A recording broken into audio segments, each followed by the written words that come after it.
Anissa Khairini dengan NIM 211042242 dari jurusan Biologi Universitas Andalas. Anggota kelompok 1, mata kuliah Struktur Perkembangan Hewan dengan dosen pengampu Bapak Muhammad Nazri Chandra. Baiklah, di sini saya akan melakukan praktikum pada kelas Insekta, tepatnya pada Urdodonata, yaitu Anistoptera atau yang biasa kita kenal dengan capung. Bahan dan alat yang saya gunakan pada praktikum kali ini yaitu yang pertama ada handscone, yang kedua ada pinset, yang ketiga ada jarum, keempat ada spesimen dalam kesempatan kali ini yaitu capung atau Anisoptera, selanjutnya ada styrofoam, selanjutnya ada silet, dan terakhir ada tisu. Insekta memiliki bagian utama tubuh yang terdiri atas kepala, toraks, dan abdomen. Morfologi capung itu tentu layaknya insekta, terbagi atas 3 bagian utama. Yang pertama ada caput, kemudian toraks yang menempel pada caput hingga ujung sayap, kemudian yang belakang yakni abdomen. Capung juga dilengkapi oleh sayap, kaki, antena, dan banyak organ lainnya. Capung jarum dan capung biasa berbeda. Bentuk caput pada Anisoptera dan Zygoptera memiliki perbedaan. Pada Anisoptera ada sepasang antena yang melekat di dekat mata. Mata capung juga terdiri atas 2 jenis, yaitu mata tunggal dan mata majemuk. Pembeda caput antara Zygoptera dan Anistoptera terletak pada matanya yang berhimpit pada Anistoptera dan tidak berhimpit pada Zygoptera. Mata capung juga dapat melihat hampir 360 derajat ke segala arah. Mulut capung berkembang sesuai dengan fungsinya sebagai pemangsa. Bagian depan terdapat labrum atau bibir depan. Di belakang labrum terdapat sepasang mandibula atau rahang yang kuat untuk merobek badan mangsanya. Di belakang mandibula terdapat sepasang maksila yang berguna untuk membantu pekerjaan mandibula. Dan bagian mulut yang paling belakang adalah labium yang menjadi bibir belakang pada capung. Skitsa tersebut kita dapat melihat bagian-bagian yang jelas pada caput capung. Toraks sebagian besar berkaitan dengan fungsi lokomotori, dibagi menjadi 2, yaitu protoraks dan sintoraks. Pertama ada protoraks, yaitu segmen yang lebih kecil dan bergabung anterior dengan kepala, dan posterior dengan bagian kedua yaitu sintoraks. Selanjutnya ada sintoraks. Pada bagian tengah sintoraks, di depan basis sayap terletak titik tertinggi dari toraks yang dikenal dengan dorsal carina atau dorsal crest. Sintoraks terdiri dari meso dan segmen metatoraksik. Masing-masing dibagi lagi menjadi episternum dan epirom. Sintoraks ada juga yang disebut dengan garis humeral, yaitu sekelompok warna yang dikenal sebagai garis antehumeral yang akan memberikan warna pada capung, yang menjadi fiktur diagnostik penting ketika membedakan antara spesies serupa. Di toraks ada bagian yang menempel, yaitu sayap dan kaki. Pada sayap capung terlihat bagian seperti jaring-jaring yang merupakan kerangka dari sayap capung yang umum disebut dengan venasi. Pada venasi terdapat pula bagian hitam coklat dan seperti kotak disebut dengan pterostigma yang fungsinya agar seimbang saat terbang. Menurut fungsinya, kaki capung termasuk ke dalam tipe kaki roptoral atau kaki yang dipergunakan untuk berdiri dan menangkap mangsa. Kaki capung berjumlah 6 dan dibagi atas 3 pasang. 3 bagian kaki capung yaitu ada femur, tibia, dan tarsus.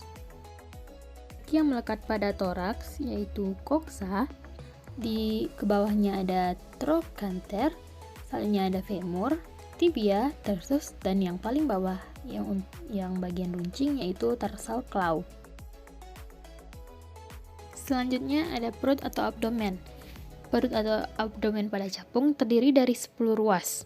Perlu diingat bahwa capung ini termasuk ke dalam arthropoda yang tubuhnya beruas-ruas dan pada abdomennya juga tentu akan memiliki ruas. Selanjutnya pada abdomen capung jantan terdapat genital sekunder yang menjadi alat reproduksi untuk netting dan berkembang biak. Pada capung jantan terdapat pada anal appendage dan pada betina terdapat pada ovipositor pada ujung abdomennya yang nanti akan ditempelkan pada genital capung jantan. Pada sebagian serangga terbang memiliki indirect flight muscle atau otot yang tidak menyatu dengan toraks. Sedangkan pada capung mempunyai sistem muskularis atau sistem otot yang dikenal dengan direct flight muscle atau otot terbang yang menyatu langsung ke toraks.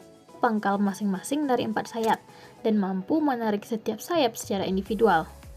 Otot pada capung juga memungkinkan mereka untuk bergerak dan mengarahkan masing-masing dari 4 sayap secara independen dari ketiga sumbu, yang berarti mereka dapat mengontrol gerakan vertikal dan torsil horizontal dan memberi capung presisi dan kelincahan yang khas daripada serangga terbang lainnya.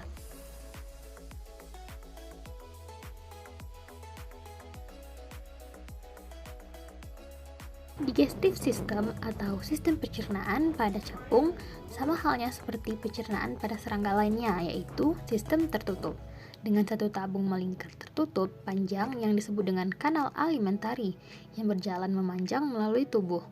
Saluran pencernaan hanya memungkinkan makanan masuk ke mulut dan kemudian diproses saat bergerak menuju anus.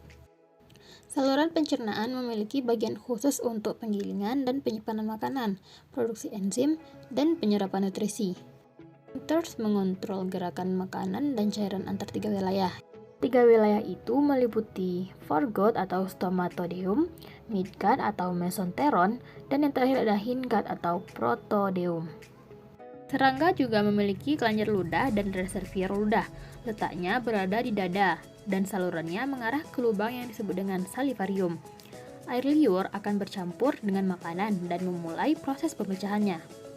Wilayah saluran digestif yang pertama yaitu foregut, yang terdiri dari rongga bukal, faring, esophagus, crop atau tempat penyimpanan makanan, dan proventriculus atau gizzard yaitu tempat penggilingan makanan.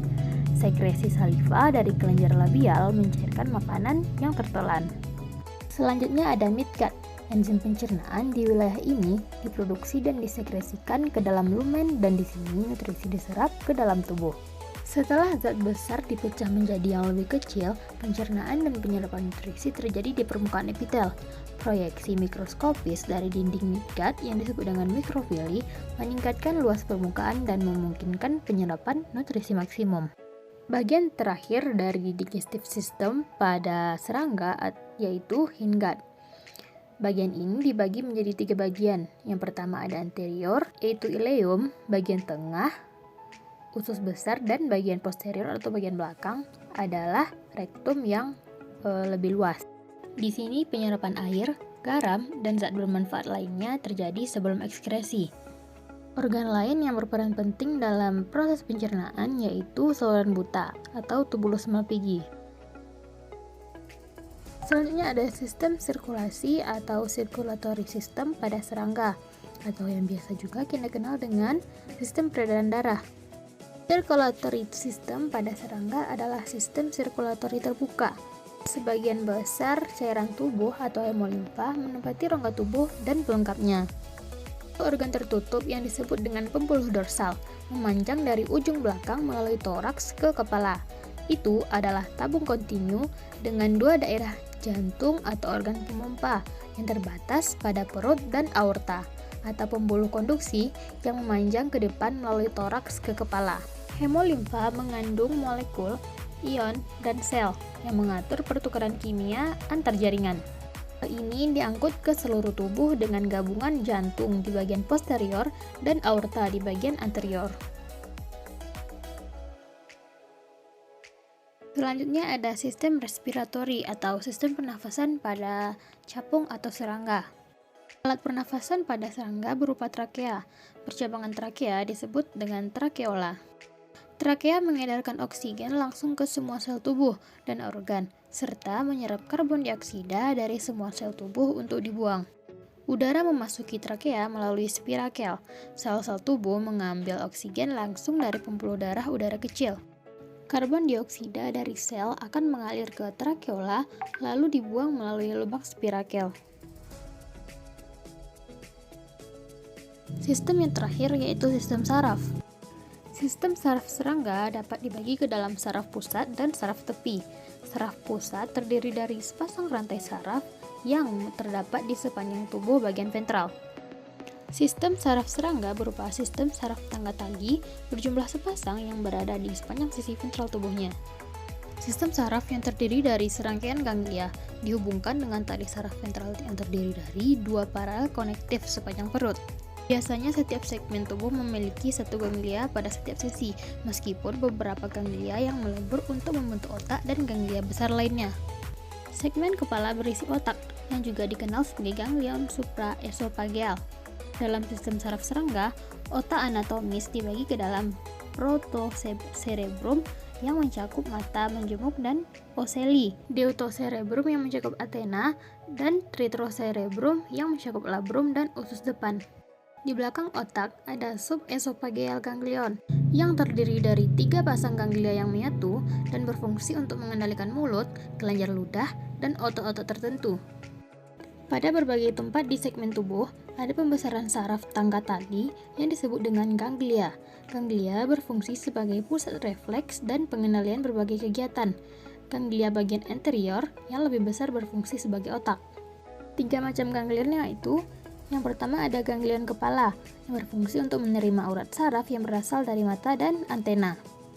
Yang kedua ada ganglion di bawah kerongkongan yang berfungsi untuk mengkoordinasi aktivitas sensoris dan motoris rahang bawah, yaitu mandibula, rahang atas, maksila, dan bibir bawah atau labium.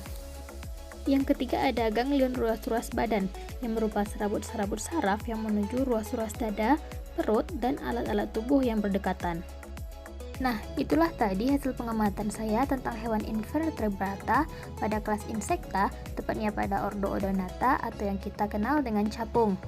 Saya mohon maaf jika pada beberapa sistem saya tidak memperlihatkannya secara langsung karena keterbatasan alat dan juga sistem pencari capung yang lumayan susah untuk dilihat jika dengan alat seadanya. Sekali lagi saya minta maaf atas kekurangan dalam praktikum dan materi yang saya sampaikan. Sekian dari saya.